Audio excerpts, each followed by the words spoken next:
A low boom echoes across a still, dark waterhole. What watches from beneath those murky Australian billabongs? For centuries, stories have whispered of a shape-shifting horror lurking in the deep, a creature of countless forms known as the Bunyip. This is Australia's most famous and feared cryptid, a water spirit that has haunted Aboriginal Dreamtime for millennia and terrified European settlers since they first arrived. By the end of this journey, you will uncover the surprising truth behind this national mystery, separating ancient legend from startling potential reality. We will trace its origins from sacred guardian to colonial nightmare and investigate if a real animal could be hiding behind the myth. What do you believe is waiting in the dark water? To understand the Bunyip, you must first listen to the land itself, to stories that predate written history. Across the vast Australian continent, in the sacred narratives known as the Dreamtime, the Bunyip was not one monster but many. It was a concept, a category of spirit that dwelled in deep waterholes, rivers, and billabongs. For the countless Aboriginal language groups from the southeast to the arid centre, these beings were deeply woven into law and landscape. They were not merely creatures of fear but powerful guardians. A sacred waterhole was a source of life, and the Bunyip was its protector, a spiritual warden ensuring that people respected the site, took only what they needed and followed tribal protocols. To trespass or pollute such a place was to invite a terrible punishment from the depths. This is where the Bunyip's shape-shifting nature first emerges in the lore. Its physical form was as fluid as the water it inhabited. In some stories, it was described as a giant starfish or a serpent. In others, it had a long neck, a horse-like tail, or was covered in feathers. This incredible variety tells us something crucial. The Bunyip was less about a specific animal and more about the inherent danger and mystery of deep, unknown waters. It was the embodiment of the consequence for breaking sacred law, and its changing face meant it could be whatever a community needed it to be a warning against, a lesson made flesh, or rather, made scale, feather, and fur. This ancient, multifaceted being of spiritual law was the foundation. But everything changed when a new wave of people arrived on the shores, people who heard these stories through a very different lens. The very name Bunyip holds a key to its transformation. This now famous word finds its roots in the languages of the Aboriginal peoples from southeastern Australia, specifically the Wemba Wemba or Wergaya language groups. In its original context, it did not simply mean a monster. It translated more closely to a devil or an evil spirit, a being of profound supernatural malevolence. This is a critical distinction because when European colonists began to hear these stories, they latched onto this powerful, foreign-sounding word. They adopted it, but they stripped it of its deep cultural and spiritual context. For the settlers, Bunyip became a convenient catch-all label, a generalized term to describe any strange noise from a swamp, any large shape seen in a river, or any creature they couldn't immediately identify. It was no longer a specific guardian spirit of a particular place. It became a blanket explanation for the unknown dangers of a frightening new land. And this linguistic borrowing hints at just how widespread the belief was. Along the Great Murray River, for instance, similar creatures were known by different names like the Kyanprati. This pattern repeats across the continent, a tapestry of local names for a shared concept of a water-dwelling power. So the word Bunyip traveled far from its origins, becoming a colonial shorthand for mystery itself. And it was this simplified, fearsome version of the creature that would soon collide head-on with the settlers' own desperate attempts to make sense of their new home. That colonial shorthand for mystery soon found its way into ink and newspaper print. The first half of the 1800s saw a flood of written accounts from settlers, each one dripping with a potent mix of fear, fascination, and genuine confusion. Imagine their position, having traveled across the world to a landscape that defied all European logic. The trees shed their bark instead of their leaves.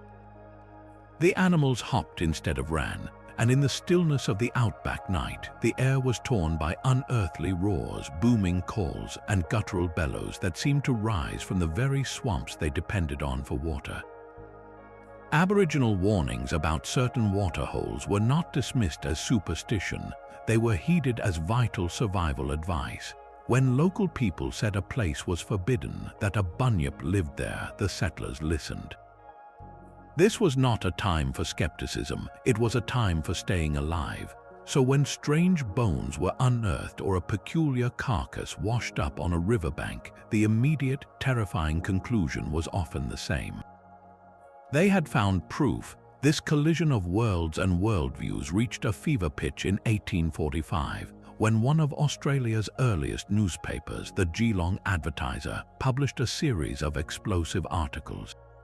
They reported multiple eyewitness accounts of a monstrous creature in the marshes near Geelong, in what is now the state of Victoria. The paper described it in vivid, chilling detail, citing settlers who claimed to have seen a beast like a huge starfish or one with a head like an emu. These weren't campfire tales, they were front-page news. The articles ignited a wildfire of public intrigue and debate, transforming the bunyip from a whispered warning into a national sensation.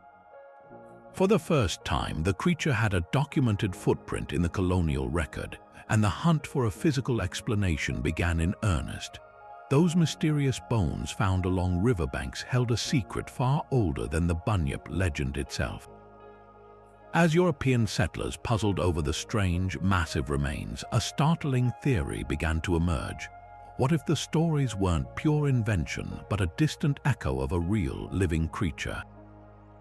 This leads us to one of the most compelling explanations in the entire bunyip mystery, a bridge between ancient story and prehistoric fact.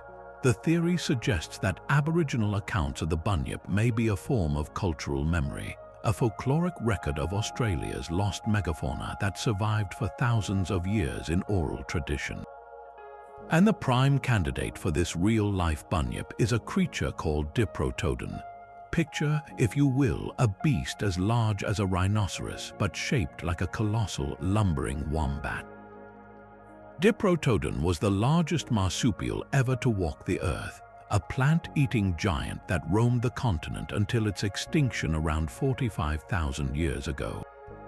Crucially, we know from fossil evidence that it was often found near waterways, lakes, and swamps. Now, consider the moment of discovery from an ancient perspective.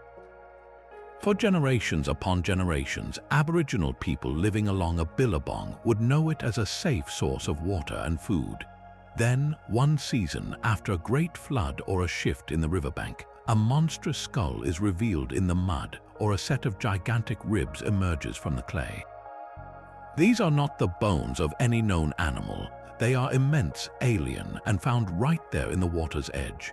It requires no leap of imagination to see how such a find could seed a story, a warning that a powerful, unknown creature once lived and perhaps still lives in that very place.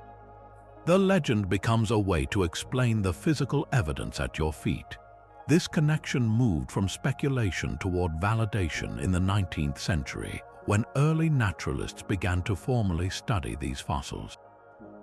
One notable figure, an ex-convict turned cultural intermediary named William Buckley, who lived for decades with Aboriginal communities, reportedly examined huge bones found near Geelong. He declared them to be the remains of the bunyip, directly linking the modern myth to the ancient skeleton. Scientists of the day dismissed this as superstition, but Buckley was closer to a profound truth than they realized. He was witnessing the point where deep time and living memory touch, where a fossil becomes a monster and a story becomes a vessel for history. This fossil connection offers a powerful, tangible root for the bunyip myth. But if the creature was inspired by real bones, why did the descriptions remain so wildly varied, shifting from a feathery beast to a serpentine horror?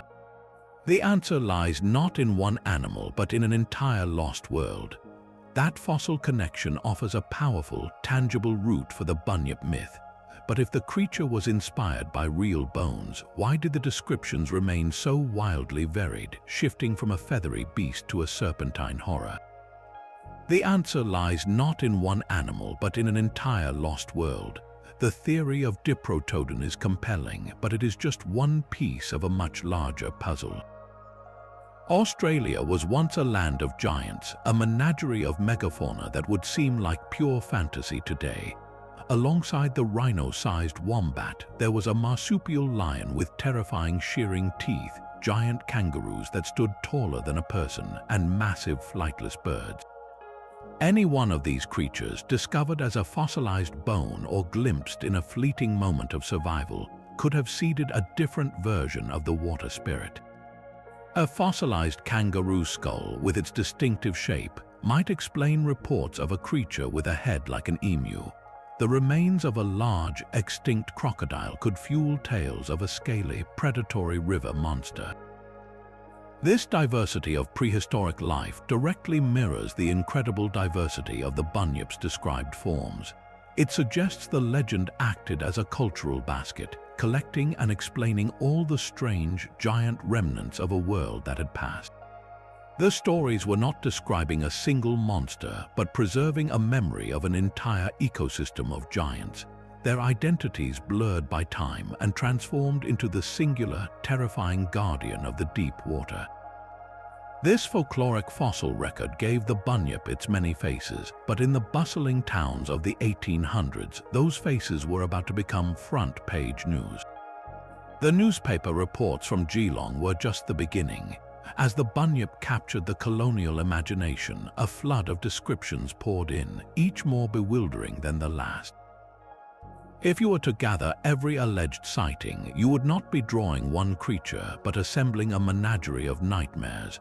Some settlers swore they saw a beast with the face of a bulldog, complete with a broad, flat snout and sharp, visible teeth. Others described a body covered in dark, shaggy fur like a seal, but with the powerful flippers of a walrus. There were accounts of long, swan-like necks emerging from reed beds, attached to bodies boasting the flowing tail of a horse. Some versions had fearsome tusks, while others were said to be coated in glossy feathers, creating a bizarre fusion of bird and mammal. Yet, across nearly all these wildly different reports, one detail remained hauntingly consistent: the sound. Witnesses from isolated farms and river camps all spoke of a cry that froze the blood, a deep, booming roar that echoed across the water at night, sometimes compared to the bellow of a bull or the roll of distant thunder. This cacophony of descriptions presents us with the central puzzle. How can one creature be a feathered bird, a furry dog, and a flippered seal all at once? This incredible variety is often held up as the ultimate proof that the Bunyip is pure myth, a blank canvas onto which people projected their deepest fears of the unknown wilderness. But there is another, more tantalizing possibility. Could this variety instead be evidence that people were encountering different, real but unidentified animals? The dog-faced descriptions might align with a large, unknown marsupial predator. The flippered, seal-like reports could point to a rare, freshwater pinnipe venturing upriver. The booming call is eerily similar to the mating cry of the bittern, a secretive marsh bird amplified by the stillness and the listener's fear. So the question is not simply what did they see, but what were they prepared to see? The Bunyip's shifting form may be the clearest evidence of all, not of a monster, but of the human mind struggling to categorize the truly unexpected in a land where the rules of nature seemed rewritten. This gallery of impossible beasts leads us to a pivotal moment when the search for the Bunyip shifted from campfire stories into the halls of serious science. The search for the Bunyip was not confined to a single swamp or river. Its territory was as vast and varied as the continent itself, a sprawling map of fear and mystery etched into the Australian landscape. To understand where the creature was said to lurk is to trace the veins of the land, following the waterways that were the lifeblood of both ecosystems and stories. The greatest of these was the mighty Murray-Darling River system, a sprawling network of channels that snakes through the heart of the southeast. For countless generations, Aboriginal nations along these rivers knew specific pools and bends as the homes of powerful water spirits. Settlers navigating these same waters on paddle steamers or establishing homesteads along the banks inherited that unease. A deep, still section where the current slowed to a crawl, overhung with ancient river red gums, was a prime candidate for a bunyip's lair. But the legend flourished in smaller, more isolated waters as well. Across the plains of New South Wales and Victoria, countless billabongs provided the perfect stage. A billabong is an oxbow lake, a section of a river that has been cut off, creating a stagnant, often deep pool. These were eerie, silent places, fringed with dense reeds and littered with sunken logs. The water was dark with tannins, impossible to see through beyond the first few inches. This specific ecology is not a minor detail, it is the entire reason the myth could breathe. A dark, still, deep body of water is a natural canvas for the imagination. Every half-submerged branch becomes a lurking snout. Every swirl in the murk could be the flip of a tail. The call of a bittern bird booming across the water at dusk transforms into a monstrous roar echoing from the abyss. The environment itself manufactured the evidence. Coastal inlets and inland lagoons added to the map, places where saltwater met fresh, creating another layer of strangeness. So the bunyip's haunt was never just a single spot. It was any body of water that possessed those key ingredients: stillness, depth, darkness, and mystery. The land provided the perfect hiding place, and the human mind, faced with the profound silence of the outback, willingly supplied the monster. This widespread geography of fear raises a critical question. If so many people in so many different places believed, could they all have been wrong? Or were they, in their own way, describing something real that simply defied their understanding? Dark water has always been humanity's oldest fear. It is a primal instinct, this unease about what moves unseen beneath the surface in a world where our senses fail us. To understand the enduring power of the bunyip, we must look past the feathers and fur of its descriptions and into the deep, dark well of the human psyche. This is not just an Australian story, it is a universal one. Across the globe, cultures that live near water have their guardians of the deep, from the Loch Ness Monster in Scotland to the shape-shifting water spirits of Slavic folklore. They all serve a similar, profound purpose. They give a face and a name to the formless terror of drowning, to the hidden dangers of strong currents, and to the creatures that might be waiting just below. In Australia, this psychological function was amplified by a landscape that was both beautiful and brutally unforgiving. While the classic bunyip tales come from the southeast, far from saltwater crocodile country, the continent presented other, equally potent threats. A serene billabong could hide submerged branches ready to trap a swimmer. A river's calm surface could mask a deceptively powerful undercurrent. For settlers unfamiliar with the land, every waterhole was a potential death trap. The bunyip became the perfect personification of all these anonymous, liquid dangers. It transformed the simple, vital rule of stay away from the deep water into a memorable, chilling narrative. Parents didn't just warn their children about drowning, they warned them about the bunyip. The story was a safety protocol written in myth, a way to make the abstract, statistical risk of an accident feel immediate and visceral. The monster in the story was far more effective than a lecture on water safety. It tapped into that ancient, instinctive part of our brain that screams at us to avoid the dark, still pond. So the next time you feel a chill looking into a deep, murky pool, you are feeling the very emotion that gave birth to the bunyip.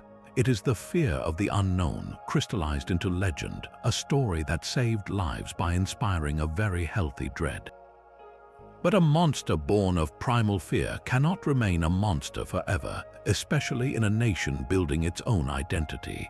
As Australia moved through the 20th century, the bunyip began a remarkable transformation, shedding its scales and claws to become something entirely new, a national friend. This shift first appeared in the very place designed to shape young minds, children's literature. Early books and newspaper cartoons often played the creature for laughs, depicting it as a clumsy rather than terrifying nuisance. But the true turning point came in 1972 with the animated film Dot and the Kangaroo. In this classic, the Bunyip is no longer a predatory horror. It is a mournful, musical spirit, a guardian of the bush who sings a haunting, beautiful lament for the lost animals of the land.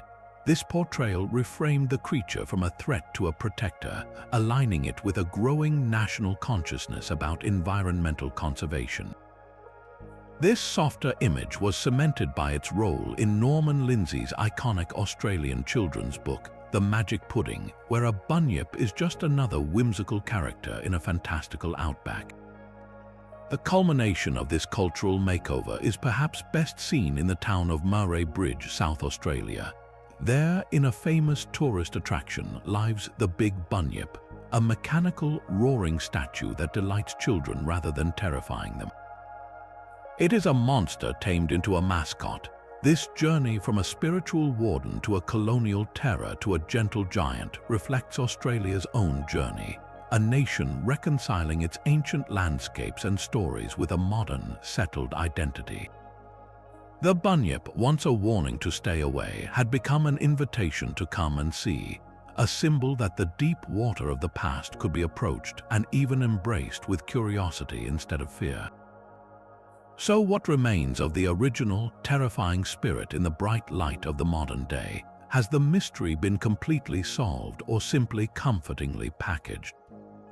The creature's journey from a whispered warning to a national mascot was only part of its story, for the bunyip also found a permanent home on the printed page. Its literary life began not in novels but in the very newspapers that first sensationalized it. Colonial poets, wrestling with the alien beauty of their new home, seized upon the creature as a perfect symbol. They wrote verses where the bunyip's roar echoed the land's own untamed, eerie voice, a sound representing everything that was strange, wild, and resistant to European order. It became a poetic shorthand for the profound and unsettling mystery of Australia itself. This literary adoption laid the groundwork for a far richer exploration in modern fiction. Contemporary Australian authors have returned to the bunyip not as a simple monster, but as a powerful narrative device to explore the nation's deepest tensions.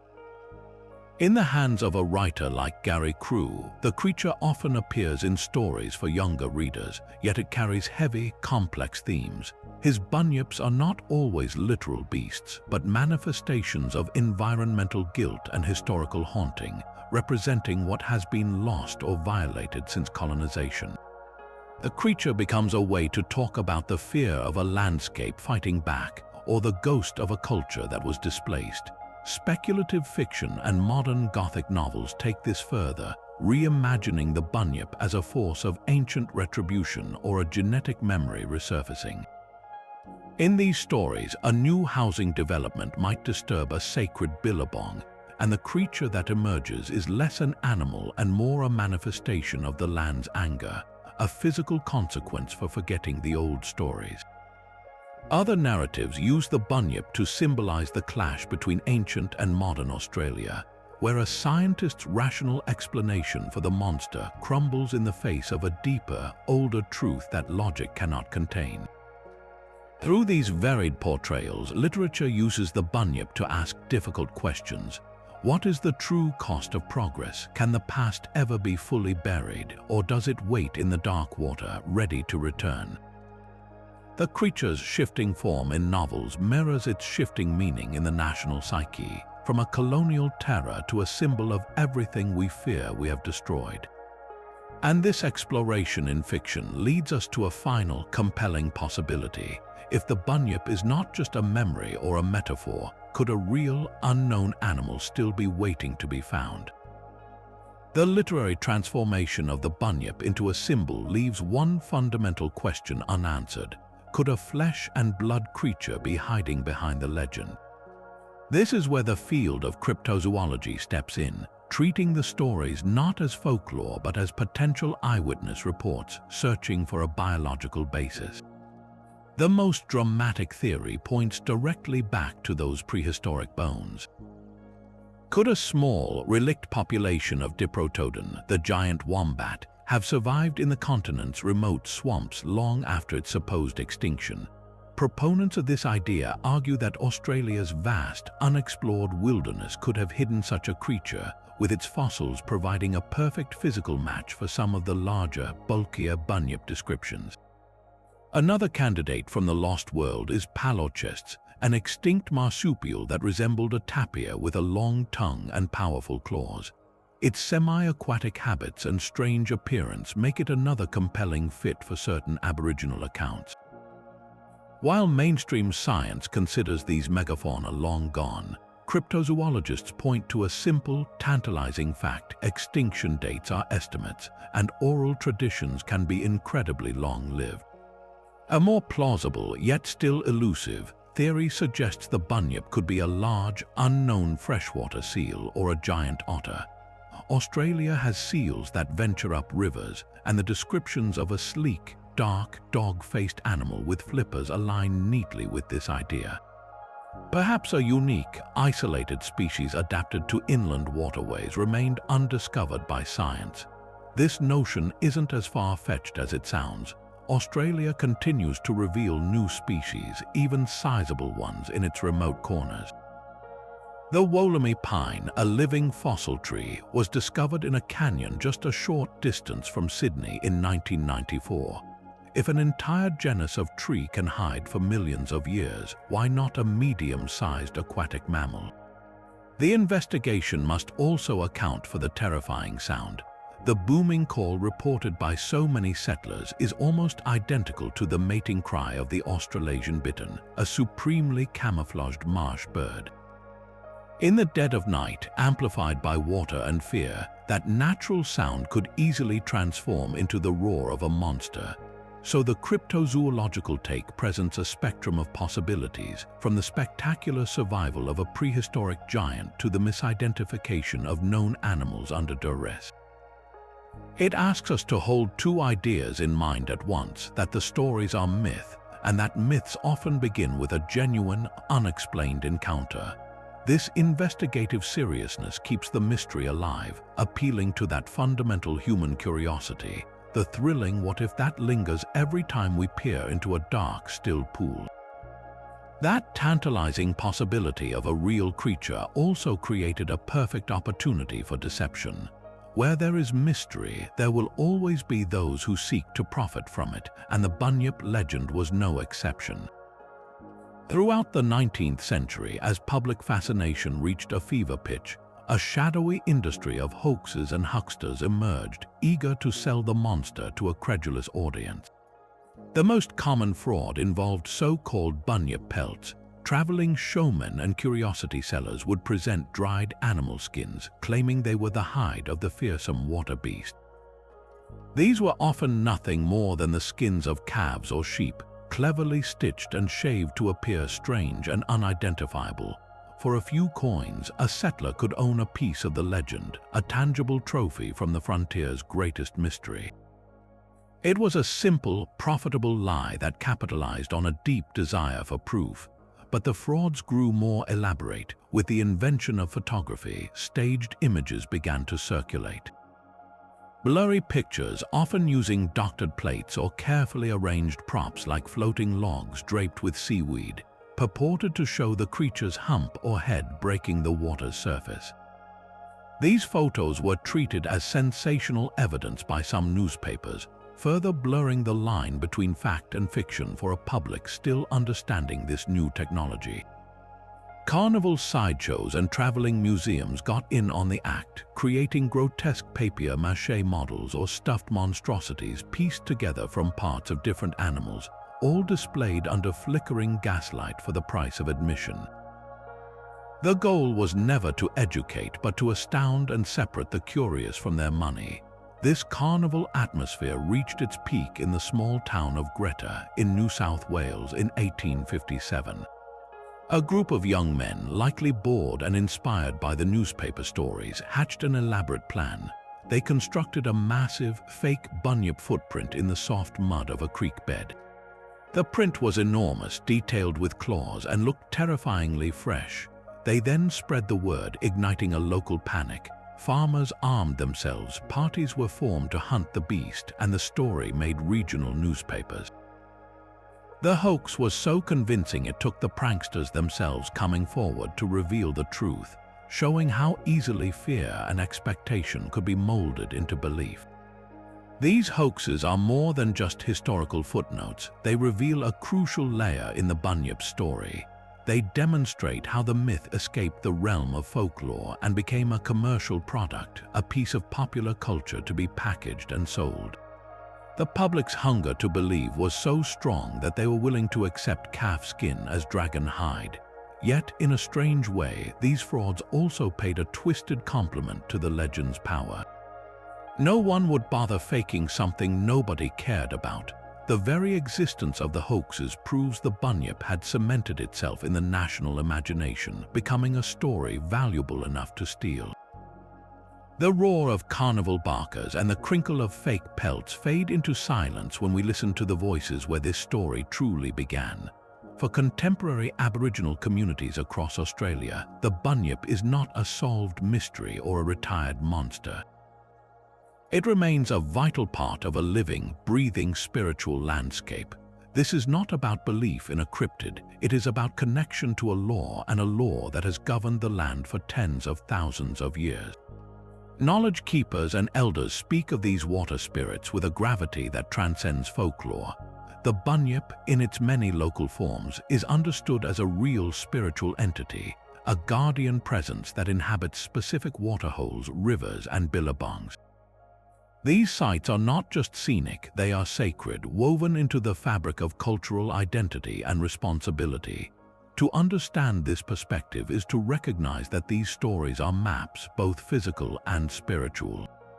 They encode vital information about which areas are ecologically fragile, which pools are dangerous due to hidden currents or poor water quality, and which places require special protocols of respect. An elder might speak of a particular billabong as the home of a spirit, a teaching that inherently protects that ecosystem from overuse or pollution. It is a system of environmental stewardship written in narrative, not legislation. When a community says a place has a bunyip, they are stating a profound truth about that place's significance and power. This living tradition demands a fundamental shift in how we, as a broader society, engage with these stories. It moves the conversation from one of historical curiosity or cryptozoological speculation to one of deep respect and cultural sensitivity. Visiting a site known in local lore as a Bunyip's home is not an invitation for a monster hunt. It is an entry into a sacred space with its own rules and history. The increasing recognition of indigenous cultural heritage in land management means these narratives are now being consulted in real-world decisions about water rights, conservation, and development. The Bunyip, therefore, has come full circle, from a sacred guardian in the Dreamtime to a colonial terror to a national mascot. It now re-emerges in its original role, a powerful reminder of the living connection between people, story, and place. The mystery was never really about what was in the water, but about our willingness to listen to the land and the ancient wisdom that speaks for it. This deep connection between story and landscape is not unique to Australia. If we listen to the waters of the world, we hear echoes of the Bunyip's call in a chorus of global legends. From the misty lochs of Scotland to the deep rivers of Japan, cultures separated by vast oceans have all imagined their own guardians of the deep, creating a fascinating family of aquatic cryptids. Scotland's famous Loch Ness monster, or Nessie, shares the Bunyip's love for deep, dark, and difficult-to-search freshwater. While often depicted as a plesiosaur-like creature, Nessie is also a shape-shifter of sorts in the public imagination, appearing as a series of humps, a long neck, or just a mysterious wake on the water. Like the Bunyip, it embodies the mystery of a specific, isolated body of water, turning a geographical feature into a character of endless speculation. Travel to Japan and you find the kappa, a river imp with a water-filled dish on its head. This creature is a trickster known to challenge humans to sumo wrestling, but it also has a darker side said to lure people, especially children, to a watery death. This dual nature, both playful and perilous, mirrors the Bunyip's role as both a spiritual guardian and a bringer of punishment for those who disrespect its domain. In Slavic folklore, the Vodyanoi is a powerful, often malevolent water spirit that rules over rivers and ponds. Described as an old man with a frog-like face, green beard, and a body covered in algae, he is a master shape-shifter, able to appear as a fish, a log, or even a drowning victim. His primary purpose is to claim souls, dragging those who insult him or venture into his waters at the wrong time down to a crystal palace at the riverbed. Here we see the shared theme of the water spirit as a collector of the drowned, a personification of the water's ultimate fatal power. Across the Atlantic, many Native American tribes have rich traditions of water beings. The Mi'kmaq people speak of the Gaugu, a fearsome, giant woman-like creature of the sea straits, while various plains tribes tell of water panthers or serpents that inhabit lakes and rivers, often guarding sacred sites or acting as omens. The common threads are impossible to ignore: a preference for deep, still, or treacherous waters, an ability to change form, a role as both protector and predator closely tied to the drowning of the unwary, and a function as the guardian of a place, whether that's a treasure, a sacred site, or simply the ecological balance of the water itself. This global pattern reveals something profound about us, not about monsters. The fear and fascination with what lurks in deep water is a fundamental human experience. Before sonar and underwater lights, any body of water deeper than a person was a literal black box, an unknown realm where our senses failed. The mind, faced with that void, instinctively fills it. It creates a face for the fear of drowning, a character for the strange sounds that echo at night, and a guardian for the vital resource that is fresh water. These stories served critical, practical purposes. They enforced safety rules for children near rivers. They preserved the sanctity of important water sources from pollution or overuse. They explained tragic, accidental drownings in a way that made a terrifying sense of the world. So the Bunyip is not an isolated Australian oddity. It is Australia's specific, powerful answer to a question that every culture living near water has asked.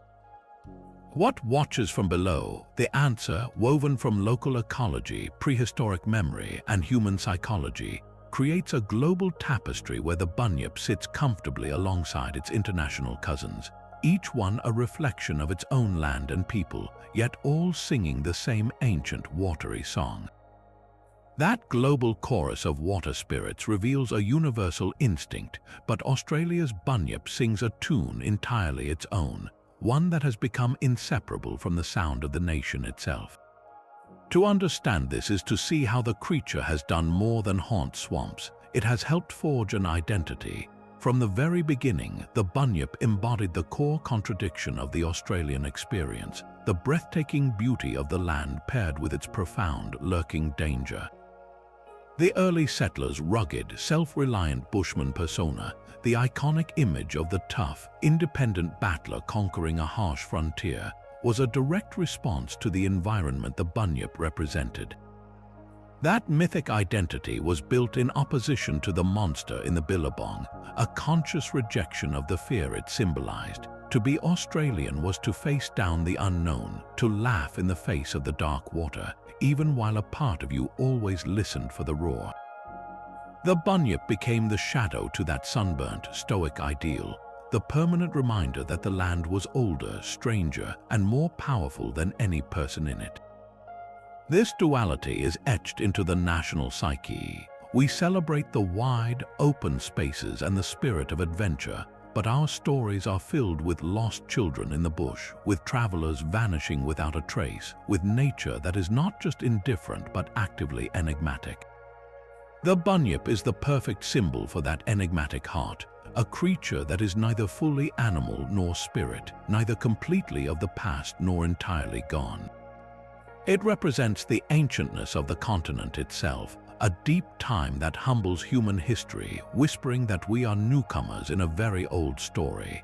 This resonance has made the creature far too valuable to leave in the realm of pure fear.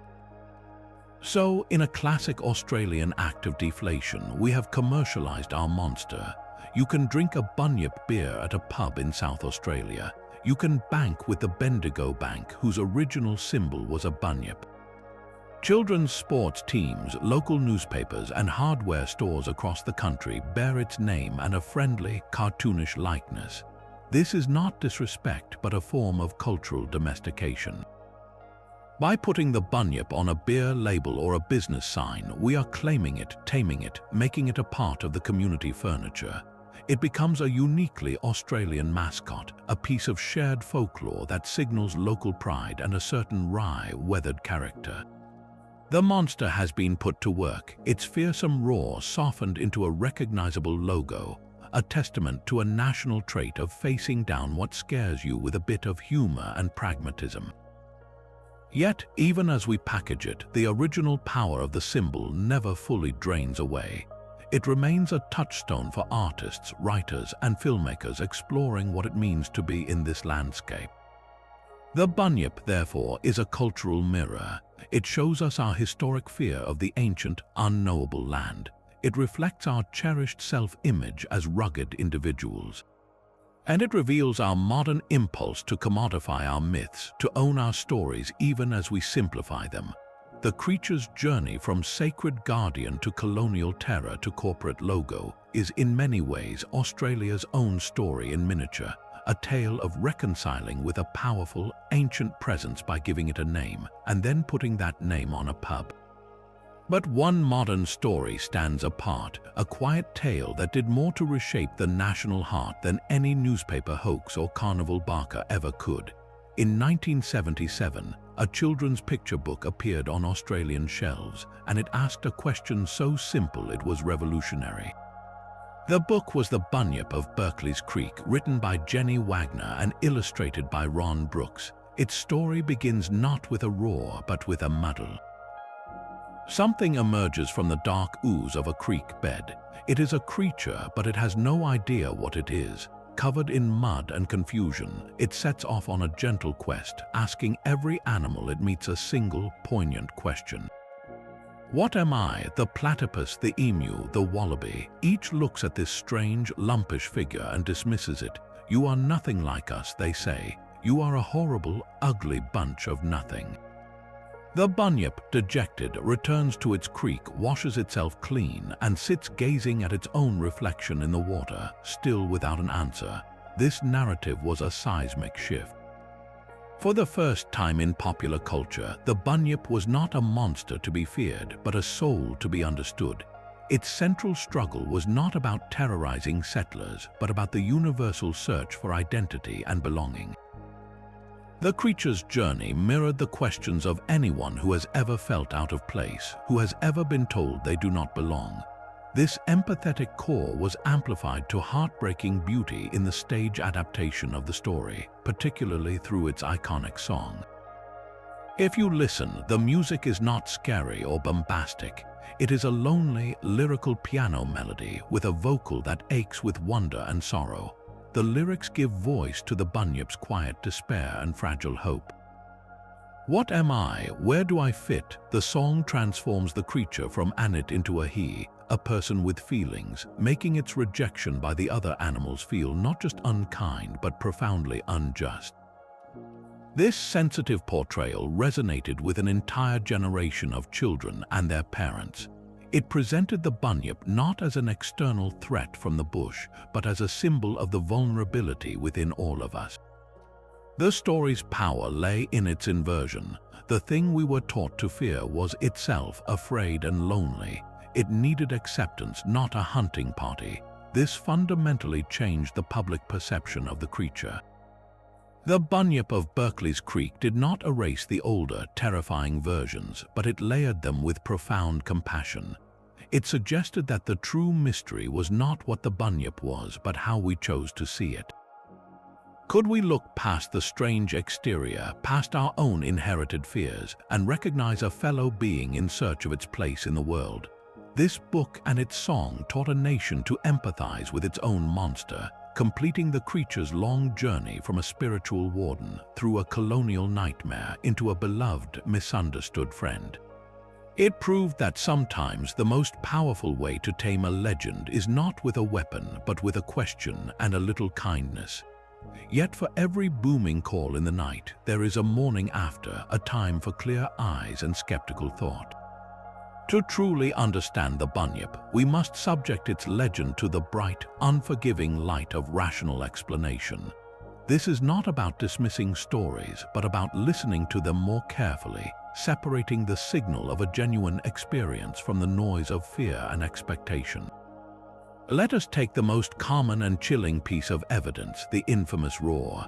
Settlers from disparate regions all described a deep, guttural, booming cry that echoed across swamps at dusk or dawn. This sound, so often attributed to a monster, has a perfectly ordinary, if elusive, source. The Australasian bittern is a master of camouflage, a brown, streaked heron that lives hidden in dense reed beds. When threatened or during mating season, the male bittern inflates its esophagus to produce a deep, resonant foghorn-like boom that can carry for kilometers over water. In the profound silence of an outback night, to a lonely settler listening with nerves already frayed by Aboriginal warnings, that natural bird call would transform into something profoundly supernatural. It was not a monster roaring, but a bird booming, its sound warped by isolation and apprehension. Then consider the visual sightings, the dark shapes glimpsed in murky water. A waterhole is a stage for natural deception. A half-submerged log, weathered and twisted, becomes a sleeping beast. A large carp or murray cod rolling near the surface creates a sudden, unexplained swirl. Even known animals seen in the poor, shimmering light of dawn or dusk can be utterly unrecognizable. A swamp wallaby or a feral deer swimming across a billabong, with only its head and part of its back visible, presents a silhouette completely alien to a European eye expecting a horse or a cow. The play of shadows on reeds, the sudden flight of waterbirds startling a resting seal, all these common events conspire to create a momentary, convincing illusion. Once that seed of an idea is planted by local folklore, the mind completes the picture with terrifying efficiency. This psychological process is powerful and well documented. We see what we are prepared to see. If you have been told since childhood that a certain bend in the river is haunted by a bunyip, and you later see a strange shape there, your brain will not offer you a list of mundane possibilities. It will deliver the monster you were promised. Historians like Robert Holden have meticulously tracked this cycle of perception in the colonial record. He and other scholars point out that bunyip reports often surged not in isolation, but in clusters following a prominent newspaper article or a widely discussed discovery of unusual bones. A story in the Geelong Advertiser would prime the entire region, turning every odd noise into evidence and every floating branch into a sighting. The legend became a self-fulfilling prophecy, a filter through which all unexplained sensory information was processed. Furthermore, many of the most detailed descriptions, upon close inspection, bear a striking resemblance to creatures from European mythology. The dog-like face, the shaggy fur, the equine tail, these are features pulled from the deep well of old-world folklore about waterhorses and hellhounds projected onto the Australian landscape. It was easier to imagine a composite of familiar monsters than to accept the truly alien reality of a platypus or a wombat, so the skeptical analysis presents a compelling counter-narrative. It suggests that the bunyip was not an animal hiding from science, but a perfect storm of natural phenomena and human psychology. The sound was a bittern. The shape was a log or a swimming animal. The fear was imported and the story was waiting, ready to connect the dots into a monster. This rational deconstruction feels final, like closing a case file. But if the mystery is so easily solved, why does the feeling, the primal chill from the dark water, remain so stubbornly persistent? Perhaps the most powerful testament to the Bunyip's grip on the imagination is not found in a book or a newspaper, but on a canvas. When artists have tried to capture the creature, they have not been illustrating a single animal, they have been painting a feeling, a national mood. Take the iconic work of Sidney Nolan, one of Australia's most celebrated painters. In his stark, haunting outback landscapes, the bunyip rarely appears as a detailed monster. Instead, it is often a dark, abstract shape, a smudge of menace against a bleached and burning sky. In one famous painting, the creature is little more than a shadowy, serpentine form coiled in a dry creek bed, almost indistinguishable from the cracked earth itself. Nolan's Bunyip is not something you see clearly, it is something you sense, a pervasive, ancient presence baked into the land. This artistic choice speaks volumes. It suggests the creature is not an intruder in the landscape, but an intrinsic part of it, as elemental and threatening as the drought or the vast, empty distance itself. It is the psychological weight of the continent given form, a visual representation of the unease that lingers in the stillness. Move from the gallery to the public square, and the bunyip takes on a more tangible, yet no less symbolic presence. In the capital city of Canberra, a striking bronze sculpture by artist John Robinson stands sentinel. This bunyip is a powerful, muscular creature caught mid-stride, its body a fusion of reptilian scales and mammalian strength, its head turned as if listening to the very land it emerges from. It is a serious, almost monumental interpretation, a creature of dignity and power rather than simple fright. It treats the legend with the gravity of a national myth, something worthy of casting in enduring metal and placing in the heart of the country's political center. This sculpture doesn't ask to be feared, it asks to be considered, a permanent fixture in the nation's visual identity. Then there are the bunyips built for celebration, creatures of community and joy. Across various Australian towns, giant puppet bunyips become stars of local festivals and parades. These are enormous, colourful constructions operated by teams of puppeteers, their jaws clacking and heads swivelling to the delight of crowds. In the city of Adelaide, a famous large-scale bunyip puppet has been a feature of the annual Christmas pageant for generations, a beloved spectacle for children. This transformation is complete. The monster has been utterly disarmed, rebuilt from papier-mâché and fabric into a vehicle for shared wonder. It is the legend made accessible, a communal pet that roars on cue for applause. These festive interpretations reveal another layer of the story's function. It provides a shared character, a local hero that is uniquely ours to be trotted out for civic pride and simple fun. So what do these artistic visions tell us? They map the bunyip's journey through the Australian psyche. Sidney Nolan's abstract terror gives form to the colonial and modern anxiety about a harsh, unknowable land. Canberra's Bronze Guardian elevates the creature to the status of a foundational myth, a symbol of the land's primal power. The festival puppets, in their cheerful clumsiness, represent the final stage of domestication, where the story is fully claimed by the community, stripped of fear and put to work fostering joy and togetherness.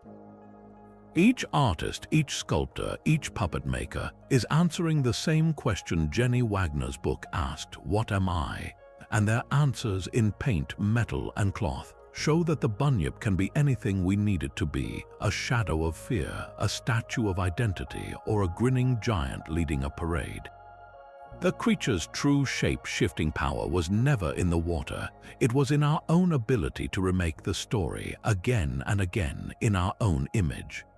That primal chill from the dark water has found a surprising new home, glowing on the screens of our digital devices. While the era of newspaper hoaxes may have passed, the bunyip has not been retired to history books. it has migrated online where the legend is being retold, reimagined, and occasionally reported anew. If you know where to look in the quiet corners of cryptozoology forums, dedicated subreddits, and niche social media groups, you will find a persistent hum of modern speculation. The classic eyewitness account has evolved, but its core elements remain eerily familiar. A fisherman on the Murray River casting a line at dusk reports a large, dark shape moving against the current, far bigger than any cod. A family camping near a remote billabong in Queensland wakes to a deep, guttural bellow that shakes their camper van, a sound nothing like a cow or a kangaroo. A kayaker on a still Victorian lake captures a strange, unexplained series of ripples on their GoPro, sparking endless online debate about what could have passed beneath. These digital age reports often come with a layer of self-awareness. The storytellers know the myth, and they frequently preface their accounts with statements like, "I know how this sounds, but..." Or, "I'm not saying it was a bunyip, but I've never heard anything like it." This very disclaimer highlights the enduring power of the story. It provides the only available vocabulary for an experience that feels outside normal reality. The modern witnesses are not colonial settlers terrified of a new land. They are often everyday Australians who know the bush, yet encounter something that defies their understanding. Their stories fit the ancient pattern perfectly, a strange event tied to deep, isolated water, often accompanied by that iconic, unsettling sound. The internet does more than just archive these anecdotes, it amplifies them. Digital artists and creature designers, freed from the limits of taxidermy hoaxes, now render the bunyip in stunning, terrifying detail. Online, you can find illustrations that blend Aboriginal artistic motifs with hyper-realistic fantasy art, paintings that show the creature as a feathered leviathan rising from a misty lagoon, or as a bioluminescent spirit woven from river weeds and starlight. These are not attempts to document a real animal, but creative explorations of the myth's emotional core, giving the old fear a breathtaking new face. Furthermore, online communities keep the mystery warm through constant discussion. Enthusiasts dissect old newspaper scans, overlay maps of fossil finds with historical sighting locations, and debate the merits of the seal theory versus the megafauna survival hypothesis with a seriousness once reserved for academic conferences. The internet has become the global campfire, a place where the story is continuously passed on, analyzed, and embellished.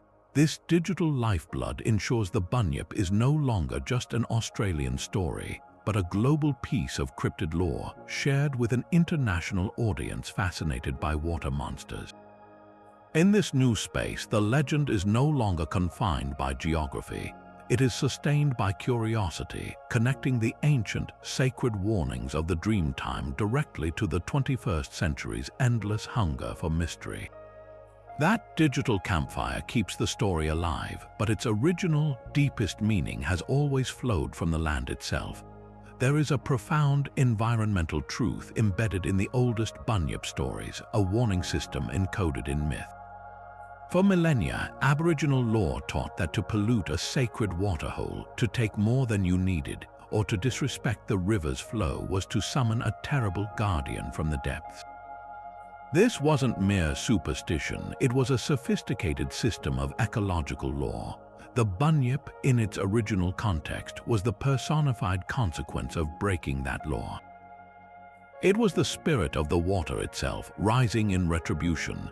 Today, as Australia faces severe droughts, devastating algal blooms in its rivers, and the creeping salinity that kills farmland, that ancient lesson feels less like folklore and more like a stark prophetic warning. The creature's roar could be reinterpreted as the sound of a collapsing ecosystem, the cry of a river system pushed to its breaking point. When a billabong choked with agricultural runoff becomes a dead zone, the bunyip hasn't left. It has simply taken a new form, one of silence and absence. The modern consequences for mistreating our waterways are no less terrifying than the old stories. They manifest in dry taps, dying fish, and dust storms where wetlands once thrived. In this light, the legend transforms into a powerful metaphor for environmental accountability. It asks us a direct and uncomfortable question: what happens when we ignore the guardianship of these vital places? We are seeing the answer play out in real time across the continent. The Murray-Darling River system, the very heartland of so many Bunyip tales, is now a battleground for water rights, its health declining from over-allocation and pollution. The creature that once guarded individual waterholes now seems to guard the fate of entire watersheds, its ancient message echoing with new urgency. This reinterpretation doesn't diminish the spiritual significance of the stories for Aboriginal people, it amplifies their timeless wisdom. It suggests that these narratives were never just about fearing a monster, but about fostering a deep, respectful relationship with the sources of all life. The Bunyip's true shape-shifting power may be its ability to change from a spiritual guardian into an ecological symbol, reminding a modern nation that some old stories are survival guides in disguise. That digital campfire keeps the story alive, but its original, deepest meaning has always flowed from the land itself. There is a profound environmental truth embedded in the oldest Bunyip stories, a warning system encoded in myth. For millennia, Aboriginal lore taught that to pollute a sacred waterhole, to take more than you needed, or to disrespect the river's flow was to summon a terrible guardian from the depths. This wasn't mere superstition, it was a sophisticated system of ecological law. The Bunyip, in its original context, was the personified consequence of breaking that law. It was the spirit of the water itself, rising in retribution. Today, as Australia faces severe droughts, devastating algal blooms in its rivers, and the creeping salinity that kills farmland, that ancient lesson feels less like folklore and more like a stark prophetic warning. The creature's roar could be reinterpreted as the sound of a collapsing ecosystem, the cry of a river system pushed to its breaking point. When a billabong choked with agricultural runoff becomes a dead zone, the Bunyip hasn't left, it has simply taken a new form, one of silence and absence. The modern consequences for mistreating our waterways are no less terrifying than the old stories. They manifest in dry taps, dying fish, and dust storms where wetlands once thrived. In this light, the legend transforms into a powerful metaphor for environmental accountability. It asks us a direct and uncomfortable question: what happens when we ignore the guardianship of these vital places? We are seeing the answer play out in real time across the continent.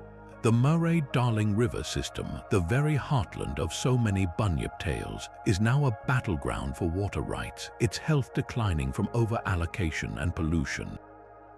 The creature that once guarded individual waterholes now seems to guard the fate of entire watersheds, its ancient message echoing with new urgency. This reinterpretation doesn't diminish the spiritual significance of the stories for Aboriginal people, it amplifies their timeless wisdom.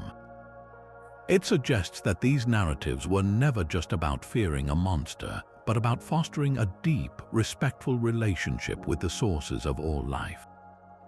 The Bunyip's true shape-shifting power may be its ability to change from a spiritual guardian into an ecological symbol, reminding a modern nation that some old stories are survival guides in disguise. That roar echoing from the dark water is the Bunyip's most consistent and chilling signature. Across countless reports from the 1800s to modern online forums, the sound is described with a haunting uniformity, a deep, booming roar that seems to rise from the mud itself, a mournful wail that carries for miles across still water. It is this cry, more than any fleeting glimpse of a shape, that has cemented the creature's terror in the imagination. But what if we could isolate that sound, analyze it, and trace it back to its source? An acoustic investigation offers one of the most compelling naturalistic keys to the entire mystery. Listen closely. The classic Bunyip roar, often recreated in films or animations as a guttural, dinosaur-like bellow, shares an uncanny acoustic fingerprint with a very real, very elusive Australian bird. The Australasian bittern is a master of camouflage, a streaked brown heron that lives invisibly in dense reed beds. When the male bittern wants to attract a mate or mark its territory, it performs a remarkable feat. It inflates its esophagus like a balloon and releases a deep, resonant foghorn-like boom. This single-note call is low, carries incredibly far over water, and vibrates with a primordial power. Played side by side, a sound designer's idea of a bunyip's roar and the bittern's actual boom are often indistinguishable to the untrained ear. In the profound silence of an outback night, with no other sound for reference, that natural avian call would not sound like a bird at all. It would sound like a monster announcing its presence from the black depths of the billabong.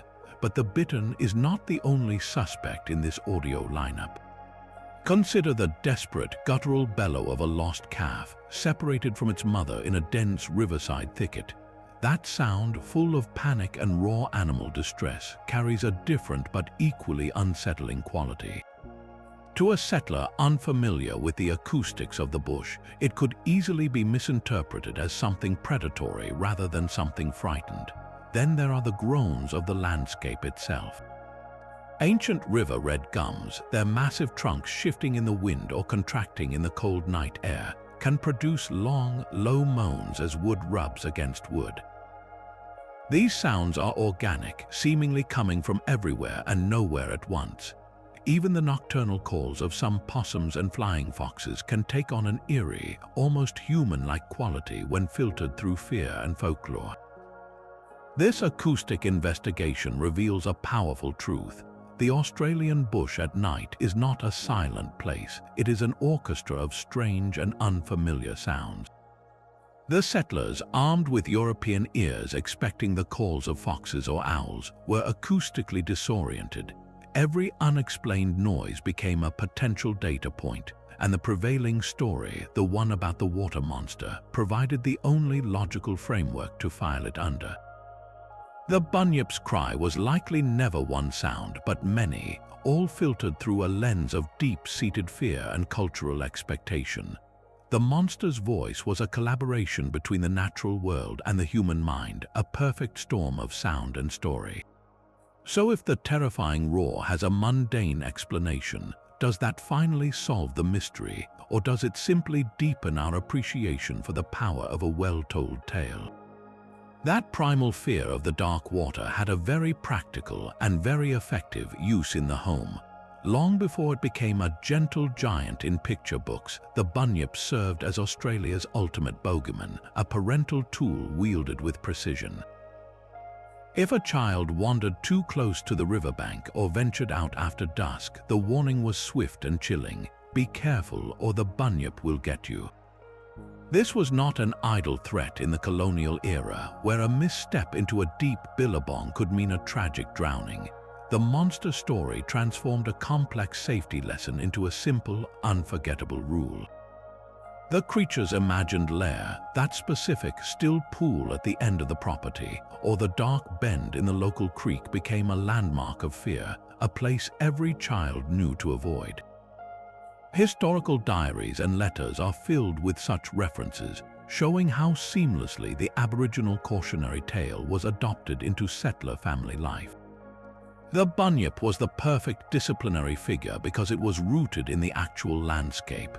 It wasn't an abstract witch or goblin from a European fairy tale, but a tangible danger said to live in the very waters the children could see from their back door. This practice did more than just prevent accidents. It imprinted the legend onto the national psyche from the earliest age, weaving the creature into the fabric of childhood memory and communal lore. To grow up Australian was to grow up with a healthy, whispered fear of what might be waiting in the reeds. This early conditioning created a powerful generational echo. Grandparents who had been warned by their parents passed the same story to their own children, each telling adding a new layer of local detail: the specific sound it made, the exact color of its eyes glimpsed one night. The bunyip became a shared cultural touchstone, a monster everyone knew even if no one had ever seen it. This cemented its place not just as folklore, but as a common language of caution, a unifying story in a nation of scattered farms and isolated towns. Yet, this terrifying bogeyman had a curious double life. Alongside the nighttime warnings, a gentler version began to emerge in the nursery. The very same creature used to scare children into obedience was also being softened into a character of adventure and even sympathy. The publication of stories like Dot and the Kangaroo and later the Bunyip of Berkeley's Creek marked a profound shift. Here was the monster not as a predator, but as a lonely soul, a magical friend, or a guardian of the bush. Children were now being invited to empathize with the very thing they were taught to fear. This duality reveals the Bunyip's complex role in shaping the Australian imagination. It taught two simultaneous and seemingly contradictory lessons. The first was a respect for the real dangers of the untamed land. The second was a capacity for wonder and compassion toward the unknown. One moment, the Bunyip was a shadow used to enforce boundaries. The next, it was a misunderstood hero in a colorful book, teaching lessons about identity and kindness. This split personality made the creature uniquely powerful. It could embody both the peril and the promise of the Australian wilderness, helping to forge a national character that was both pragmatically cautious and richly imaginative. The child who jumped at a noise from the creek at dusk could by morning be drawing a friendly Bunyip in a schoolbook, seamlessly holding both ideas at once. This is how legends truly endure, not by remaining static horrors, but by shape-shifting to meet the needs of each new generation, guiding them through the world's real dangers while still leaving room for a little magic. The story of the Bunyip is woven from threads of psychology and folklore, but a few stubborn knots remain, historical accounts that refuse to be neatly untied. These are the sightings that come not from frightened children or credulous newcomers, but from experienced, sober adults, often in groups, whose reports were recorded with such detail they continue to puzzle historians. One such case unfolded in 1852 near Lake Bathurst in New South Wales. A party of men, including a police magistrate and several stockmen, were camped by the water when they were startled by a series of tremendous roars. The sound was so powerful it vibrated through the ground. Armed and curious, the men investigated the shoreline. There, in the reeds, they claimed to see a creature unlike any they knew. It was described as larger than a full-grown bullock covered in grayish hair, with a head resembling a bulldog and a mane running down its neck. Most striking was its behavior. It did not flee in panic but regarded the men with what they felt was a kind of calm, terrifying intelligence before slipping silently beneath the dark water. These were not easily frightened men. They were frontiersmen familiar with every normal denizen of the bush, from wild cattle to rogue bulls. Their collective testimony, given under oath to a magistrate, carries a weight that simple ghost stories do not. Another compelling account comes from a settler named George Rankin, recorded in the 1840s. Rankin was an experienced hunter and bushman. While searching for cattle near a remote lagoon, he and his Aboriginal guide came across massive, fresh tracks leading from the grass into the water. The tracks were unlike anything he recognized, showing a rounded pad and long, deep claw marks. As they examined the prints, a low, rumbling growl emanated from a dense thicket of reeds just yards away. Rankin, rifle in hand, was ready to face a known animal, but the unseen source of that growl and the sheer size of the tracks left him deeply unsettled. He later wrote that his guide was visibly terrified, insisting they leave immediately. A man who would have calmly faced a spear-wielding opponent was paralyzed by fear of what was in that lagoon. What makes these cases so persistent is not that they prove the Bunyip's existence, but that they resist every easy explanation, a group hallucination among hardened stockmen. A misidentified swimming horse that growled like a predator. The descriptions are too specific, the witnesses too credible in their context to simply brush aside as hoaxes or hysteria. They stand as historical anomalies, quiet but stubborn questions marked on the map of the known world.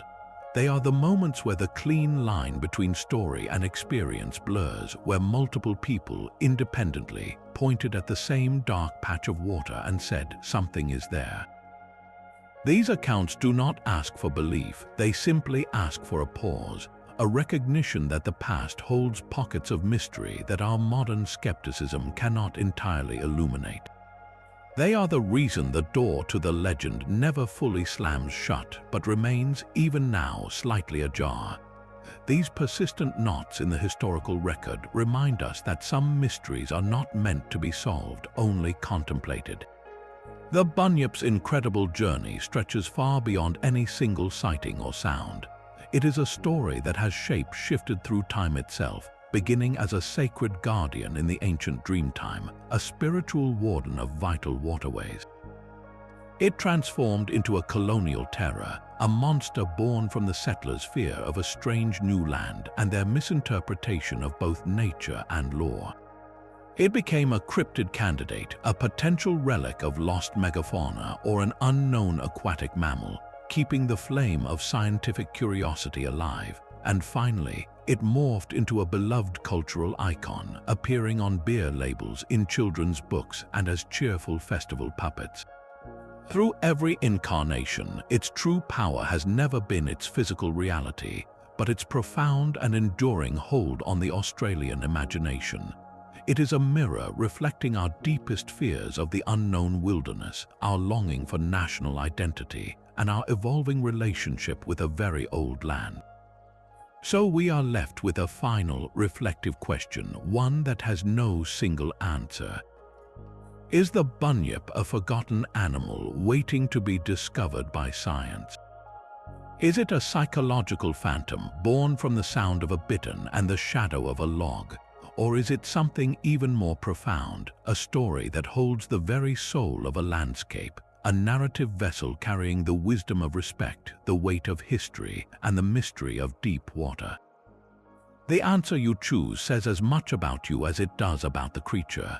What do you believe is still waiting in the dark water? Share your own thoughts, stories, or theories in the comments below. And if you want to join us for more deep dives into the world's greatest historical mysteries, be sure to subscribe.